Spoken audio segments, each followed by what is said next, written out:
Hello, thank you for stopping by. I'm going to read this story called A Book for Bear. Bear loved books. Every day, Bear sat at the edge of the woods and listened to a girl read. The girl, whose name was Ellen, loved to read.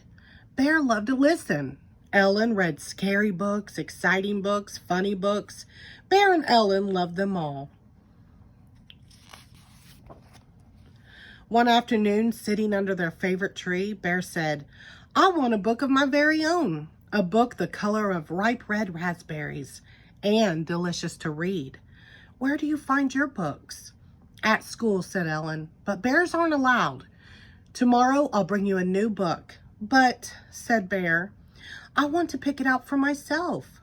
Said Ellen, "then we'll need a plan, and I know just the thing." The next morning, Ellen and a furry superhero walked to school. They tiptoed into the back of Ellen's classroom. "I've never seen so many books," Bear whispered. Bear rushed toward a bookshelf. He reached for a book the color of ripe red raspberries. But the teacher turned around. She pointed. She screamed, "A bear! A bear! A bear at our school!" Bear raced back to the woods with a cape, but no book. After school, Ellen found Bear by their favorite tree. "I'm sorry our plan didn't work," she said. "But," said Bear, "I still want a book, and I want to pick it out for myself. Where else can I find a book?" "The library," said Ellen, "but bears aren't allowed." "Don't worry," said Bear, "I have a plan." Ellen and a blueberry bush walked into the library. "The library has even more books than your classroom," Bear whispered. "Rows and rows of books." First, the librarian saw Ellen, then the bush, then the bear. The librarian shrieked, "A bear! A bear! A bear in our library!" Bear and Ellen raced back to the woods with blueberries, but no book. "But," said Bear, "I still want a book, and I want to pick it out for myself. Where else can I find a book?" "The bookstore," said Ellen, "but bears aren't allowed." "Maybe I need a different disguise," said Bear. "I know just the thing," said Ellen.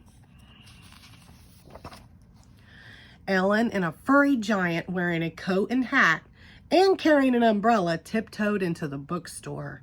"So many, many books," Bear whispered. "There must be a book for me."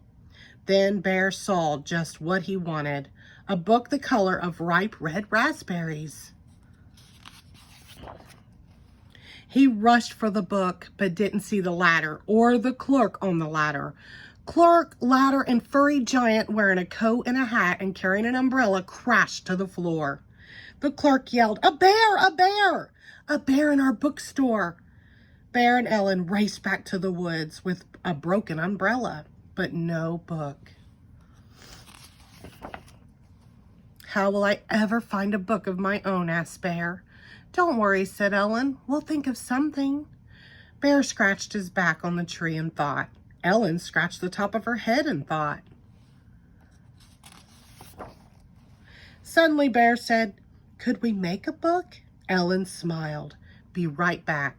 She returned with paper and markers of every color, including, of course, raspberry red. "What do you want your book to be about?" Ellen asked. "I know just the thing," Bear whispered his idea to Ellen. "A perfect plan," she said. Ellen wrote and wrote.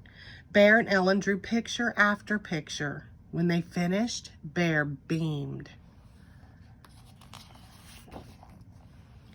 "Will you read my book to me?" "Of course," Ellen said. Ellen opened the book and read. Bear loved books. The end. Thank you.